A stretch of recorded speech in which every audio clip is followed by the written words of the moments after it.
우리 이제 지난주에 이어서 예수님께서 제자들에게 천국 복음을 전하라고 권능을 주신 것이 이제 오늘 본문의 내용입니다. 예수님께서 제자들에게 천국 복음 전하라고 권능을 주셨는데, 권능을 받았다고 하니까 우리는 어떤 대단한 능력을 상상하게 되어집니다.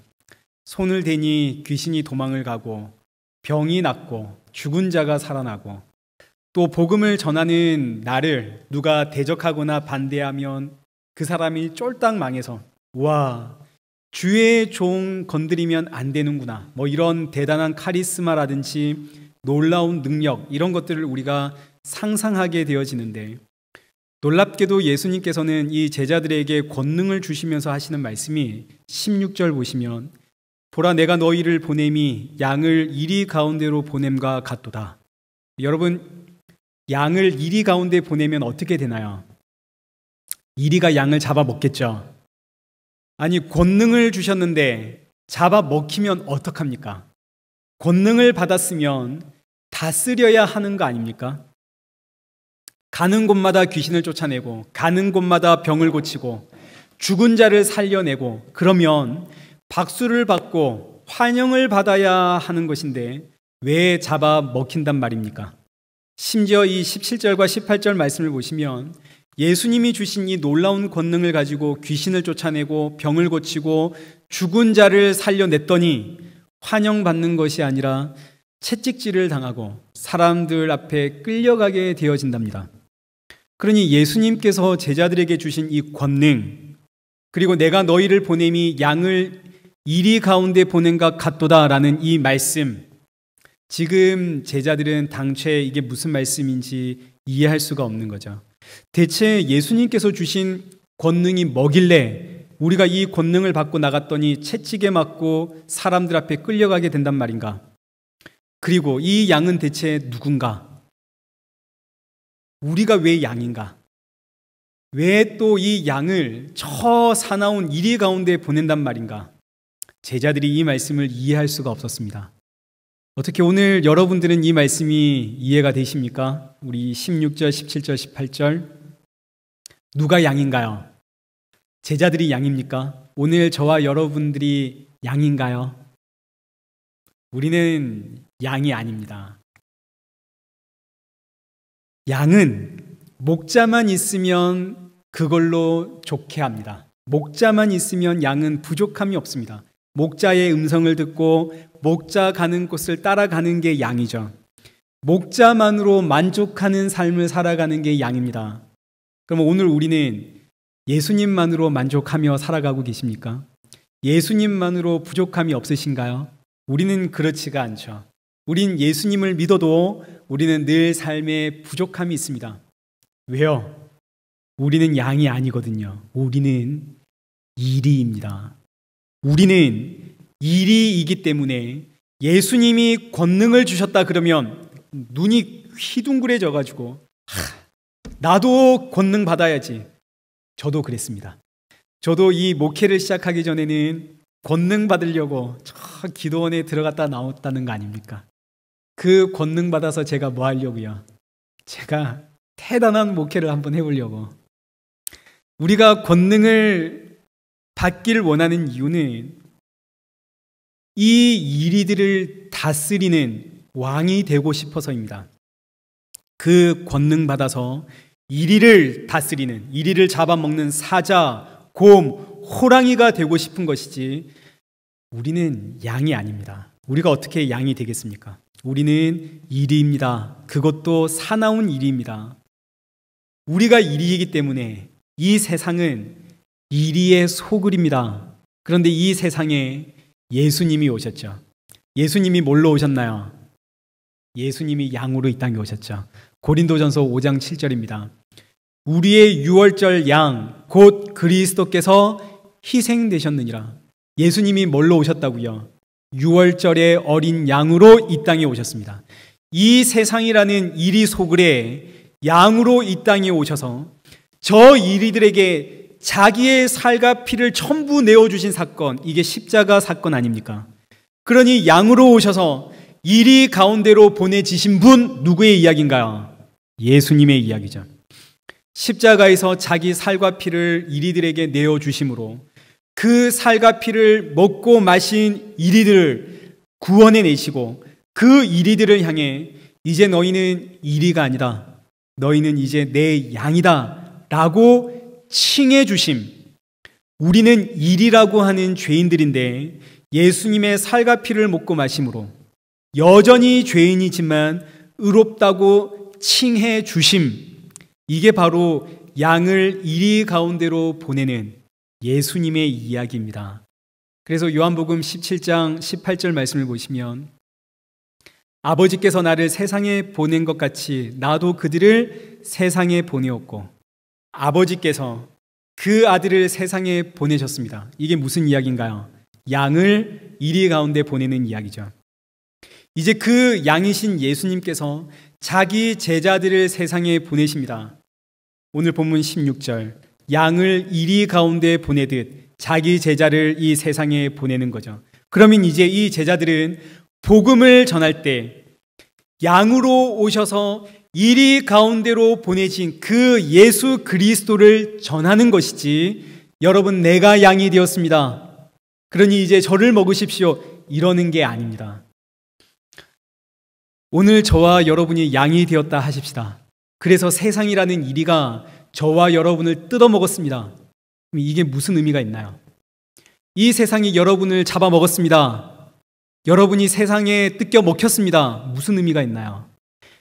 우리의 살과 피가 그들을 구원할 수 있습니까? 절대 없죠. 우리는 양이 아닙니다. 우리는 일입니다. 우리가 양이 되어서 이리 때에 보내진 것이 아닙니다. 양은 누구신가요? 예수 그리스도. 우리는 그 예수 그리스도를 먹고 마심으로 너는 내 양이다 라고 칭함을 받은 이리들입니다. 그래서 성도는 먼저 믿게 된 이리로서, 먼저 칭함받은 양으로서 이 세상 앞에, 여러분 저는 사나운 이리입니다. 그런데 양으로 오신 예수 그리스도를 먹고 마심으로 예수님의 양이 되었습니다. 그러니 여러분도 이 예수님 믿으시고 구원을 받으십시오. 양으로 오신 예수 그리스도를 믿으십시오.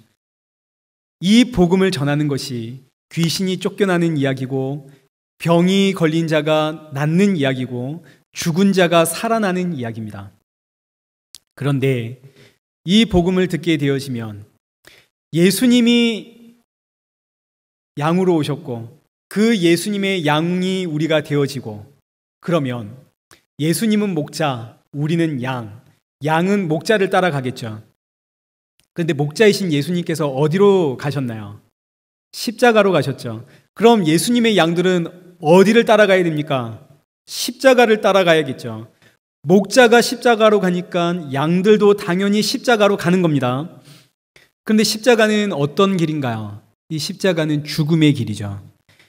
물론 이 의미는 예수님의 십자가 복음을 전하는 제자가 이 땅에서 이 복음을 증거하기 위해 어떻게 살아가야 하는지를 함축하고 있는 메시지입니다. 십자가의 길은 죽음의 길, 성도가 살아가야 하는 그 삶의 모습을 함축한 것이지만, 예수님을 믿으면 어쨌든 나도 십자가를 져야 합니다.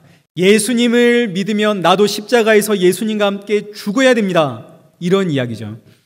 이 말씀이 귀신을 쫓아내는 것이고 병든 자의 병을 고치는 이야기고 죽은 자를 살려내는 이야기인데, 이런 이야기를, 예수 믿고 십자가 지고 죽으십시오라는 이야기를 사람들이 듣고 좋아할까요? 싫어할까요? 멀쩡한 사람에게 가서 여러분 예수 믿고 십자가에서 죽으십시오, 이렇게 이야기를 하면 이게 미친 소리 아닙니까? 그래서 이런 복음 전하는 자를 잡아다가 끌어내치고 채찍으로 때린다는 이야기입니다. 이게 예수님께서 제자들을, 양을 이리 가운데로 보낸다는 의미입니다. 그러면 이제 우리 이런 질문을 안 할 수가 없겠죠. 예수님을 믿는다는 말은 동시에 예수님께 보냄을 받았다, 이런 뜻이 됩니다. 그러면 여러분, 예수님께 보냄 받은 자로서 십자가의 복음을 전하고 계십니까? 제가 한국에서 청년 담당일 때에 제가 그 학생들에게 여러분 전도합시다 그러면 꼭 나오는 말들이 있습니다. 아, 목사님, 제 친구는 불교예요. 여러분, 이게 무슨 뜻인가요?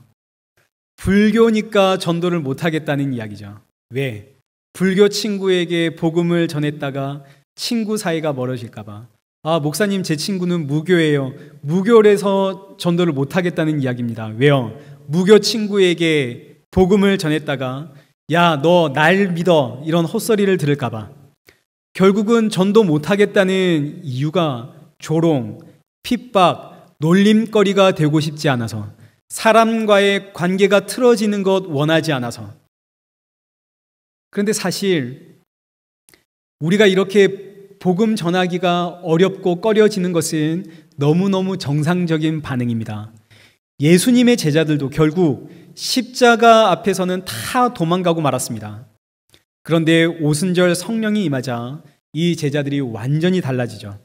복음에 목숨 거는 사람들로 바뀌어집니다. 그래서 오늘날 성도는 성령의 충만함을 위해서 우리는 기도를 해야 됩니다. 성령 충만해야, 다른 말로 예수의 영, 그 아들의 영으로 내 안이 가득 채워져야만 우리는 복음을 전할 수 있습니다. 이제 이게 오늘 본문의 결론인데, 이 내용은 결론 부분에서 우리 다시 한번 살펴보기로 하고, 지금은 예수님께서 양을 이리 가운데 보냄같이 제자들을 이 세상으로 보내실 때에 그냥 보내신 것이 아니라 이 제자들에게 권능을 주셨습니다. 그 권능이 어떤 권능인가? 우리 16절 하반절 말씀에 보시면 뱀같이 지혜롭고 비둘기같이 순결한 권능입니다. 19절에서 20절의 내용들은 이 뱀같이 지혜롭고 비둘기같이 순결한 권능이 무엇인가에 대한 설명입니다. 뱀같이 지혜롭고 비둘기같이 순결해라. 무엇을 말할까 염려하지 마라. 말하는 이는 성령이시니라. 자, 이게 무슨 권능일까요? 일단 우리가 성경을 통해서 알기에 뱀은 부정적인 짐승입니다. 아담과 하와를 유혹한 게 뱀이죠. 뱀은 사탄과 마귀를 상징하는 단어입니다. 그러니 뱀같이 지혜로워라. 이 말씀은 아무리 봐도 긍정적인 말씀은 아닐 것 같은데, 그런데 왜 우리를 향해 뱀처럼 지혜로워라 하실까요? 성경에서 뱀을 어떻게 이야기하고 있는지 우리가 일단 한번 찾아봐야겠죠. 요한계시록 12장 9절 말씀을 보시면 큰 용이 내쫓기니 옛뱀 곧 마귀라고도 하고 사탄이라고도 하며 온 천하를 꿰는 자라. 그가 땅으로 내쫓기니 그의 사자들도 그와 함께 내쫓기니라. 여기서 보니까 이 옛뱀, 큰 용, 옛뱀은 마귀요 사탄입니다. 이 마귀 사탄, 이 뱀의 특징은 온 천하를 꿰는 자. 여러분, 온 천하를 꿰려면 뭘 잘해야 할까요? 말을 기가 막히게 잘해야 하겠죠. 이어지는 10절 한번 보시죠. 내가 또 들으니 하늘에 큰 음성이 있어 이르되 이제 우리 하나님의 구원과 능력과 나라와 또 그의 그리스도의 권세가 나타났으니 우리 형제들을 참소하던 자, 곧 우리 하나님 앞에서 밤낮 참소하는 자가 쫓겨났고, 땅으로 쫓겨났죠. 사탄이라고 불리우는 이 뱀은 하나님 앞에서 밤낮 참소하는 자였습니다. 참소하다라는 이 단어는 죄가 없는 자를 죄가 있는 것처럼 꾸며서 고하여 바치다, 이런 뜻입니다. 죄가 있는 것처럼 꾸며서 고해 바치다. 그러니 사탄, 이 뱀은 온 천하를 꿰는 자요, 하나님 앞에서 천사와 사람들을 마치 죄가 있는 것처럼 꾸며서 고하여 바치는, 참소하는 자, 이간질하는 자입니다. 그러니 이 뱀이 말을 얼마나 잘할까요? 기가 막히게 말을 잘하겠죠. 이 뱀이 하늘에서 쫓겨나 땅으로 떨어졌습니다. 땅으로 떨어진 이 뱀이 무슨 일을 했나요? 창세기 3장 1절 한번 보시죠. 땅에 떨어진 이 뱀은 여호와 하나님이 지으신 들짐승 중에서 가장 간교하니라. 여기서 간교하다라는 이 단어의 원의미는 지혜롭다는 뜻입니다. 뱀이 들짐승 중에 가장 지혜롭더라. 이 지혜로운 뱀이 하늘에서 떨어진 그 뱀이죠. 이 뱀이 그 지혜를 가지고 뭘 했나요? 뱀이 여자에게 물어 이르되 하나님이 참으로 너희에게 동산 모든 나무의 열매를 먹지 말라 하시더냐. 5절. 너희가 그것을 먹는 날에는 너희 눈이 밝아져 누구같이 되리라. 너희도 하나님같이 되리라. 아담과 하와를 유혹하죠. 얼마나 말을 잘했는지. 그래서 뱀같이 지혜롭다라는 말은 말을 잘한다라는 표현입니다. 구약시대에 말 잘하는 사람을 혀가 2개라고 표현을 했습니다. 혀가 2개다. 뱀의 혀가 2개죠. 혀가 2개라는 말은 두말을 한다는 의미도 있고 말을 섞는다는 의미도 있습니다. 말을 섞는 사람, 기가 막히게 말을 하는 사람, 거짓말을 진짜처럼 하는 사람, 참과 거짓을 절묘하게 섞어서 세상을 꾀하는 사람, 그 사람을 보고 혀가 2개, 참 말 잘한다, 뱀 같다 이렇게 표현을 했습니다. 그러니 뱀처럼 지혜롭고, 이 말은 말 잘하는 권세를 이야기합니다. 그런데 이 의미는 부정적이죠. 혀가 2개라 참과 거짓을 섞어 말하니까, 두말을 하니까 얼마나 부정적인가요? 그래서 뱀의 별명이 온 천하를 꿰는 자, 참소하는 자 아닙니까? 뱀같이 지혜롭고, 이 말씀은 말을 기가 막히게 잘하는 권세를 이야기하지만 부정적인 의미를 가지고 있습니다. 그래서 따라 나오는 이어지는 권세가 어떤 권세인가요? 비둘기같이 순결한 권세죠. 비둘기는 성령 하나님의 상징입니다. 예수님께서 세례 받으실 때에 마태복음 3장 16절 말씀을 보시면 하늘이 열리고 하늘에서 성령이 비둘기같이 임하더라. 비둘기는 성령 하나님의 상징. 그러니 뱀처럼 지혜롭고 비둘기같이 순결해라. 이 권세는 이 세상에서 뱀처럼 말을 잘하되 두말하지 말고 섞어서 말하지 말고 한 가지의 말만 해라, 이런 이야기입니다. 성도는 모두 이 권세를 받았기 때문에 성도는 혀가 2개입니다. 세상을 사랑하는 모든 사람들의 혀는 하나입니다. 그런데 성도는 혀가 2개죠. 세상과 성도가 공통적으로 가지고 있는 하나의 혀는 나를 말하는 혀입니다. 내 이야기를 하는 혀죠. 이 세상에서 나라는 존재를 이야기하고, 이 세상에서 나의 가치를 증명하려고 하는 혀, 이 세상에서 나의 욕망을 이야기하는 혀. 그래서 이 혀를 세상도 가지고 있고 오늘 저와 여러분도 가지고 있기 때문에 우리는 말할 때 늘 내가 어제 내가 무슨 일을 했는데 내가 그래서 내가 이 혀가 세상이 가진 혀요, 성도가 가지고 있는 혀입니다. 그런데 성도에게는 이 혀 말고도 또 하나의 혀가 있습니다.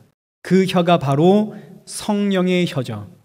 그러니 뱀처럼 지혜롭고 비둘기같이 순결하라는 이 말씀은 내 이야기, 내 생각, 내 판단, 내 가치, 내 주장, 이거 이야기하지 말고 성령이 주는 그 말씀 전해라는 이야기입니다. 성령이 주시는 말씀은 내가 기도했더니 하나님께서 내 안에 말씀을 넣어주고 기도했더니 계시를 받고 이런 이야기가 절대로 아닙니다. 성령이 주시는 말씀은 바로 이 성경을 이야기를 하는 겁니다. 여러분, 성경이 어떻게 쓰였나요? 성경은 성령의 감동으로 쓰였죠. 그럼 이 성경은 무엇에 대한 말씀입니까? 구약 성경은 오실 예수 그리스도, 신약 성경은 오신 예수 그리스도, 다시 오실 예수 그리스도. 그래서 이 성경은 전부 다 예수님에 대한 이야기입니다. 그러니 뱀같이 지혜롭고 비둘기같이 순결해라, 이 말씀은 이 성경을 통해서 성경이 말하고 성경이 증거하고 있는 그 예수 그리스도를 전해라라는 이야기입니다. 순결하게 성경만 전해라. 성경이 증거하고 있는 예수 그리스도를 전해라. 섞지 마라. 그래서 본문 19절과 20절 말씀을 보시죠. 너희를 넘겨줄 때에 어떻게 또는 무엇을 말할까 염려하지 마라. 그때 너희에게 할 말을 주시리니 말하는 이는 너희가 아니라 너희 속에서 말씀하시는 이 곧 너희 아버지의 성령이시니라. 복음을 전하다가 잡혔을 때에 무엇을 말할까 염려하지 마라. 말하는 이는 너희가 아니라 누구시라고요? 성령이시니라. 성령이 말씀을 하시는 겁니다. 근데 제자들이 지금은 예수님의 이 말씀을 알아듣지를 못합니다. 이게 무슨 말인가? 그래서 복음을 전하러 예수님께서 보냈지만 이 제자들이 복음을 제대로 증거하지 못하고 그저 자신들이 진짜 귀신을 쫓아내고 진짜 병자들을 고쳤다는 사실에 기뻐하며 돌아오게 되어집니다. 이건 나중에 이제 마태복음 13장에 가서 우리가 확인을 해볼 겁니다. 성령의 말을 전하지 못하고 자기 생각, 자기 뜻, 자기 말만 하다가 십자가 앞에서는 전부 다 도망가고 말죠. 그런데 예수님 십자가에서 죽으시고 부활하시고 성령을 제자들 안에 넣어주시니까 이 제자들의 삶이 완전히 달라집니다. 십자가 앞에서 도망갔던 이들이 성령이 충만해지자 성령의 말, 곧 십자가의 복음을 증거하게 되어지더라. 듣든지 아니 듣든지, 때를 얻든지 아니 얻든지 성령의 말씀, 복음, 예수 그리스도를 증거하더라. 이제 우리 살펴보겠습니다. 사도행전 4장 1절을 한번 보시죠.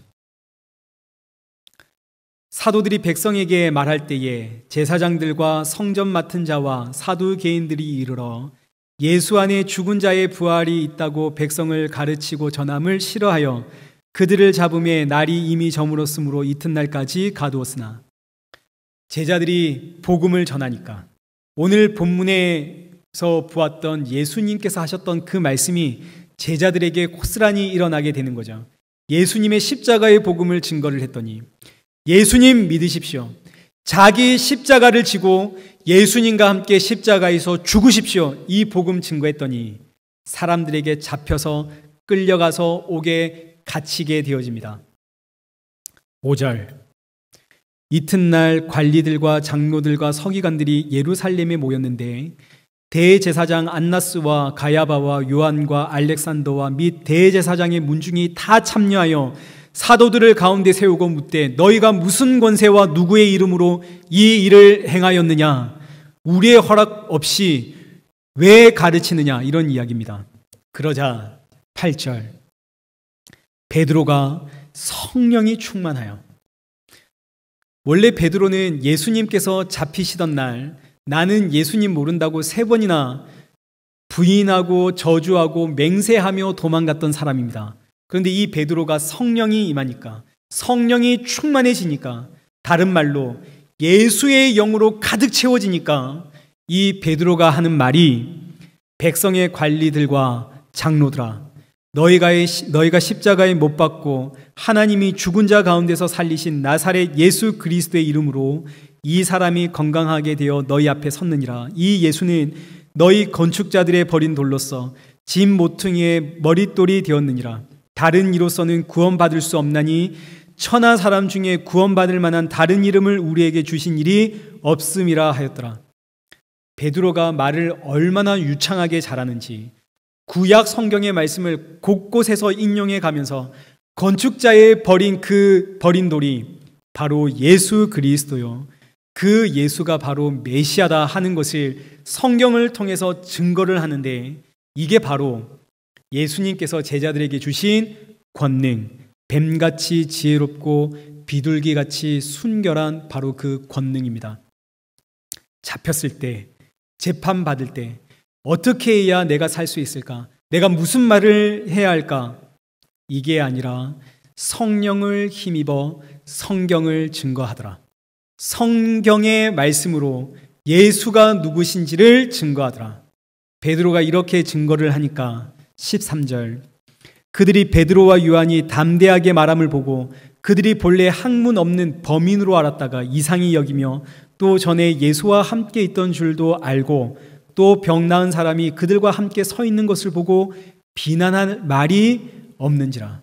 세상에 베드로가 얼마나 말을 잘했는지 구약 성경을 가지고 와서 예수가 바로 그 메시아다 하는 것을 증거를 하니까 대제사장과 바리새인들이 깜짝 놀라며 본래 이들이 학문 없는 자들인데, 본래 이들이 성경을 배운 적이 없는 자들인데 어떻게 이렇게 성경을 잘 알고 착착 풀어 말을 하는가? 그들이 놀라서 할 말을 잃어버렸답니다. 이게 무슨 권능이라고요? 이게 뱀같이 지혜롭고 비둘기같이 순결한 권능. 두 개의 혀가 있는데 이 혀로 두 말을 섞지 않고, 두 말하지 않고, 내 이야기, 내 상식, 내 판단이 아니라 성령, 성경, 이 말씀을 통해서 이 말씀이 누구의 이야기인지를 있는 그대로 전달하는 권능. 사도행전 6장도 한번 보시죠. 스데반 집사님의 이야기가 나옵니다. 스데반이 예수님의 이 천국 복음, 십자가 복음을 증거를 하는데 10절, 스데반이 지혜와 성령으로 말함을, 성령으로 말함을, 이 말은 구약 성경을 가지고 이야기를 했다는 이야기입니다. 스데반이 지혜와 성령으로 말함을 그들이 능히 당하지 못하여, 성령이 충만한 스데반이 그 성령 충만으로 성경을 풀어서 이 성경이 바로 예수 그리스도의 이야기입니다 하고 증거를 하니까 이게 바로 뱀같이 지혜롭고 비둘기같이 순결한 권능이죠. 이 말씀을 전하니까 사람들이 능히 당하지를 못하더라. 그래서 어떻게 했나요? 돌로 쳐 죽이죠. 사도행전 17장 16절도 한번 보시죠. 여기서는 사도 바울의 이야기입니다. 사도 바울이 아테네를 이야기합니다. 아덴에 가서 복음을 증거를 하는데 이 아테네는 금욕주의를 가르치고 있는 스토아 학파와 그리고 쾌락주의를 가르치고 있는 에피쿠로스 학파, 철학이 성행하는 도시였습니다. 이 도시의 사람들은 전부 다 철학자들입니다. 그런데 사도 바울도 보통 똑똑한 철학자가 아니죠. 그래서 이 아덴에서 사도 바울이 복음을 증거할 때에 사도 바울이 철학적 사고를 가지고 있는 이 사람들에게 복음을, 예수 그리스도가 메시아다는 이 내용을 철학적으로 접근을 해서 사람들에게 복음을 증거를 했습니다. 그랬더니 어떤 일이 생겼는가? 32절. 그들이 죽은 자의 부활을 듣고 어떤 사람은 뭘 했다고요? 조롱을 하고, 어떤 사람은 이 일에 대하여 너의 말을 다시 한번 들어보자. 이에 사도 바울이 그들 가운데서 떠나매. 복음 전파에 완전히 실패했다는 이야기입니다. 자기의 말, 자신이 배운 그 철학적 논리와 사고와 이성을 가지고 복음을 담대하게 선포를 했더니 완전히 실패하고 말았다 이거죠. 이때 사도 바울이 크게 깨닫습니다. 아, 복음은 나의 지혜로 전달하는 것이 아니구나. 복음은 성령으로 전달을 해야 되는구나. 다른 말로 성경에 기록된 이 말씀을 가지고 예수 그리스도를 증거해야 되는구나. 그래서 사도 바울이 그 다음 행선지를 고린도로 잡고 고린도로 가게 되어지는데 이게 이제 사도행전 18장 1절. 그 후에 바울이 아덴을 떠나 고린도에 이르러, 고린도라는 도시에 가서 거기서부터 사도 바울이 복음 전도를 다시 새롭게 시작을 합니다. 완전히 달라지죠. 사도 바울의 복음이 어떻게 달라지는가? 그동안에는 자기의 그 배운 학문, 철학, 이성, 논리를 가지고 복음을 전파했는데 이 고린도에서부터는 복음 전파의 내용이 완전히 달라집니다. 고린도전서 2장 1절 보시죠.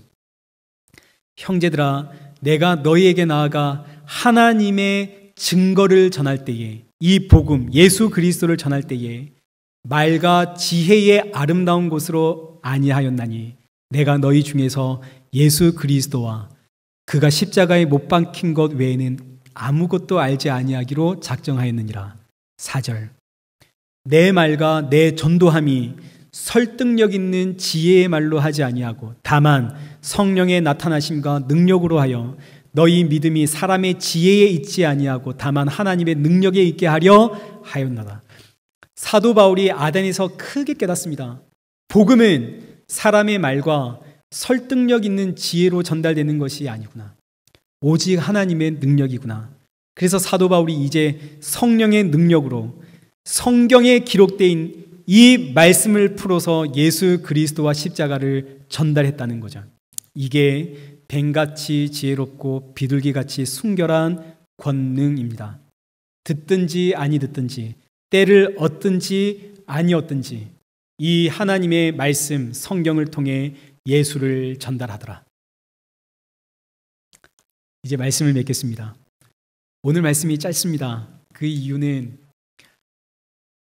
계속 같은 내용이 반복이 돼서 제가 이걸 어디서 어디까지를 잘라야 되나 고민을 하다가 반복되는 거 줄이려고 제가 여기서 잘랐습니다. 그래서 말씀을 맺겠습니다.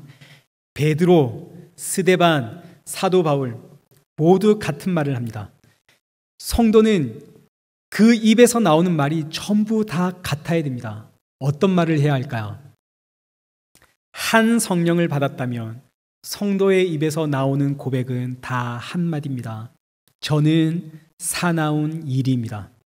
그런데 이런 나를 위해 예수님이 십자가에서 죽으셨습니다. 예수님께서 십자가에서 흘리신 그 살과 피를 받아 먹음으로 제가 구원을 받았습니다. 그래서 저는 이제 예수님의 양이 되었기에 목자이신 예수님의 인도를 따라 십자가로 갑니다. 여러분, 나와 함께 십자가로 가십시다. 이것이 바로 복음이요, 전도요, 그리고 예수님이 우리에게 주신 권능입니다. 사랑하는 성도 여러분, 이 한 주 뱀같이 지혜롭고 비둘기같이 순결하게 내가 받은 이 구원, 내가 받은 이 은혜, 내가 받은 이 사랑을 이웃들에게 전달하는 저와 여러분 되시길 축원합니다.